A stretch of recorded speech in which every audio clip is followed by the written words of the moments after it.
It's great to welcome back Paul Chappell, who's an Iraq War veteran, West Point graduate, peace educator, and author of the new book, The Cosmic Ocean: New Answers to Big Questions. Paul, last time you were on, we talked a little bit about your backstory, including how, in spite of sometimes being the target of your father's own post-combat rage and paranoia, you pursued a military career, and we talked about your work within the peace movement. And in this new book, you really start to address some of the sort of broader problems with the current discussions around war and peace today, whether it's talking about ISIS, extremism, and in other cases, etc. Talk a little bit, just to get us started, about what you think is wrong with the sort of status quo of how we discuss war and peace today. Oh, thank you. Thanks for having me on your show. I really appreciate it, David. So, just to provide a basic overview, what a lot of my interest is how do you transform how people think? Where in 1958, only 4% of Americans approved of interracial marriage between blacks and whites. Today, 87% of Americans approve of interracial marriage between blacks and whites. So it's gone from 4 to 87% in one human lifetime, and that's a pretty dramatic change. And I was really influenced because a, I'm a living product of that change. My mother's Korean, my father's half white, half black. I grew up in Alabama. So things aren't perfect today in terms of race, but there has been pretty dramatic change in terms of how people see multiracial people, how people see interracial marriage. I'd much rather be part black and look Asian in 2015 than in 1915 or 1815. So that has made me wonder, well, what about other issues? If you think about progress and changing attitudes and other issues, 200 years ago in America, women could not vote, women could not own property, women could not go to college. Women had no rights. 200 years ago, women couldn't vote anywhere in the world. By 1970, women could vote in over 100 countries. Wherever you find a lack of women's rights today, you'll find a women's rights movement. There's a women's rights movement today in Afghanistan, Saudi Arabia, Pakistan. If you go back in time 300 years, there wasn't a single women's rights movement anywhere in the world asking for full political, social, economic equality. And so if an American politician were running for president in 2016, and on national television, he were to say that women should not be allowed to vote, own property, or go to college, think about how the American public would react to that. Think about how Sarah Palin or Michelle Bachmann or Condoleezza Rice or Joni Ernst or Hillary Clinton would react to that. That person wouldn't just lose the election. That person would sound insane today.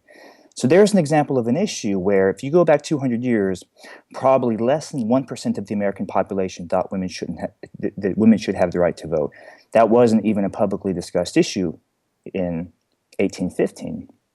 Today, if you publicly say that women shouldn't have the right to vote or own property or go to college, it would be political suicide, and a person would sound insane today.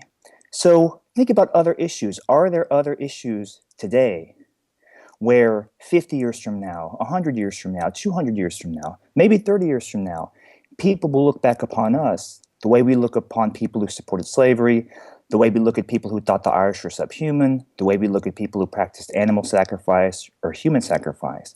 And I do think war, nuclear weapons, these are some of those issues where I think that currently we're wrong about these issues, and in the future, people are going to see these issues different. And if we don't transform attitudes on these issues, humanity won't survive because these issues do threaten human survival. Well, I find, Paul, and I'd be curious to know what you think, that sometimes we get bogged down in the micro, and that's why we miss the macro. So an example of one of those issues that I think in 30 or even sooner years is going to be looked back at like, wait, what? That was a debate, is the issue around gay marriage, where increasingly you're seeing this is just really not a controversial thing, and we see changing attitudes of it. But what I'm curious to talk about with you is, as we apply that to war and peace, are people bogged down in the micro, in the sense that we're bogged down in negotiations, whether it be over aid or land or arms or whatever the case may be, and we're missing the sort of bigger picture, which is we're humans, this is our only planet right now, and the micro issues are what's really clouding our judgment? Oh, absolutely. That's a really good example. Just to provide a parallel, an analogy for that. Imagine going back to the 12th century in medieval Europe and talking to people about how to deal with plague.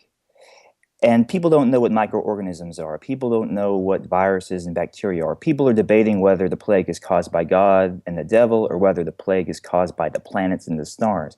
So if you try to talk about to people about dealing with plague back then, their paradigm has to shift.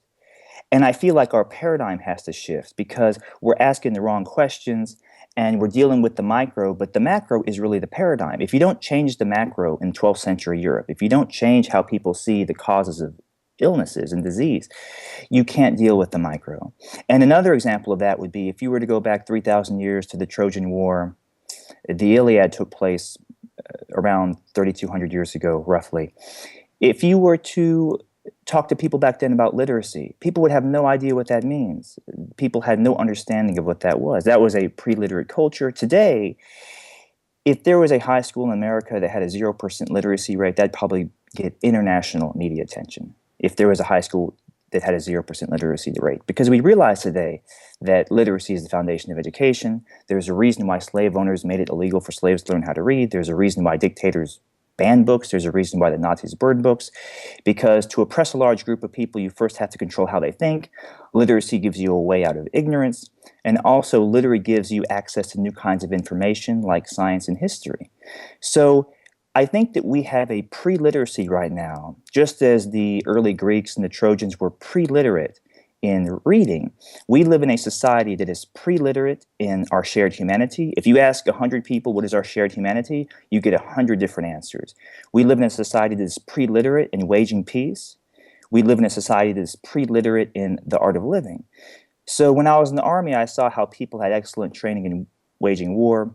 But in our society, most people have no training in how to wage peace or how to live well.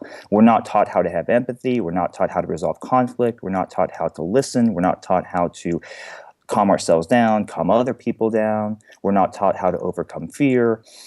And so when I'm referring to the macro, I'm talking about we have to shift our paradigm. We can't see how these problems are being caused in terms of war with our current paradigm, just like medieval doctors can't really understand why plague is being caused. And we also have to develop a literacy in our culture, in our shared humanity, the art of waging peace, and the art of living. Now, it's very easy or convenient for you and I, from our relatively safe and sort of privileged standing, to say, hey, listen, all these conflicts, they're focused on the micro, they need to focus on the macro.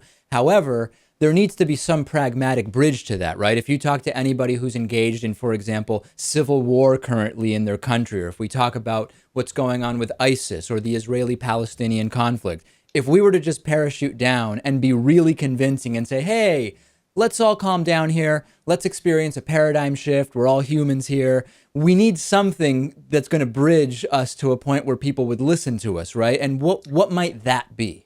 Oh, great question. So to give you an example, when I've done workshops and trainings in Uganda and in Kenya, and these are places that have serious problems. That Uganda is recovering from a terrible war. Yeah. If you go to Uganda and you talk to people about the problem of dehumanization, everybody understands that that is causing conflict. Dehumanization causes war. You go to Rwanda, you talk about dehumanization, that led to the genocide. And so dehumanization is something that we need to talk about in the US in terms of how African Americans are treated, in terms of how homosexuals are treated, in terms of how poor people are treated. But if you go to the poorest country on earth that is facing war and sexism and maybe illegal slavery, dehumanization is a major problem. And so dehumanization is an example of something. This is not just for people in a privileged position. The poorest people on earth, the people suffering in war-torn countries, dehumanization is adversely affecting them. And that's just one example of how that conversation, if you want to understand, think about how many social problems are caused by dehumanization: slavery, war, genocide, sexism, racism, how people look at people who are vulnerable and how people who are oppressed or people who are poor. You look at how people are treated in all kinds of countries. So dehumanization is an example where if we don't talk about that issue and how that how dehumanization tricks people, how it denies our shared humanity, what our shared humanity truly is, we can't really solve any of our major human problems right now. And Paul, do you consider the growing inequality, economic inequality that we have sort of between rich and poor countries, but also within countries, between the rich and the poor in each of those countries, is that in your mind one of these catalysts and an instance of a type of dehumanization that is counterproductive? Oh, well, every human problem is based upon a very simple myth. And if you don't challenge that myth, you can't make progress. So, for example, the American slavery system was based upon the myth that African Americans are subhuman, they're born to be slaves, they're happy being slaves, God ordains them to be slaves. The oppression of women in the US was supported by the myth that women are intellectually and morally inferior to men. If you allow women to vote and own property and go to college, society will collapse because they're like children. They don't have the intellectual or moral capacity to vote and own property and go to college. If you do not challenge that myth, you cannot make progress. And all of our strategies, all of our tactics have to be focused on challenging that myth. The myth that nobody's born gay, it's purely a lifestyle choice. The myth that climate change is not being caused by humans. And so if you look at our economic system, if you look at income inequality on a severe scale, that's also being caused by certain myths. If you look at the philosophy of Ayn Rand or John Nash, they have a philosophical system that supports that kind of worldview, that humans are naturally selfish and greedy. If you maximize people's greed and selfishness, you create the best possible society for all people. And just to give you a really quick example of what I'm referring to, the U.S. Army did a sustainability report in 2009, and the U.S. Army listed several threats to U.S. national security. And the U.S. Army listed climate change, poverty, and income inequality. Sounds just like the Occupy movement. And the U.S. Army recognized these are national security threats, that income inequality and poverty creates the soil where terrorism can flourish, and it can also create the soil that allows radical ideologies to have more power. And so when the Army and the Occupy movement agree upon something, I think we have to take it very seriously and think about these problems as a national security threat and as a global threat. And climate change, poverty, income inequality, these are three problems that war cannot solve. There is no way to violently solve the issue of climate change, poverty, or income inequality. Nonviolence is the only way to solve those national security problems.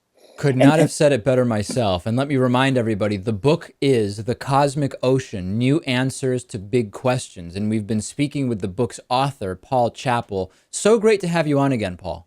Oh, thank you. Can I just say one more really quick thing, please? Please.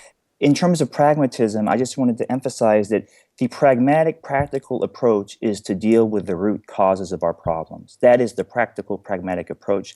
That is not what we do right now. We deal with symptoms, and the pragmatic, practical approach is to deal with the root causes, the underlying viruses, psychological viruses that cause these problems. And so when people say, well, this isn't practical or pragmatic, dealing with symptoms in a way that makes these symptoms even worse is not the practical, pragmatic approach. I teach these workshops. I have a website, peacefulrevolution.com, if people would like more information or would like to contact me. And thank you for having me on your show. I really appreciate it.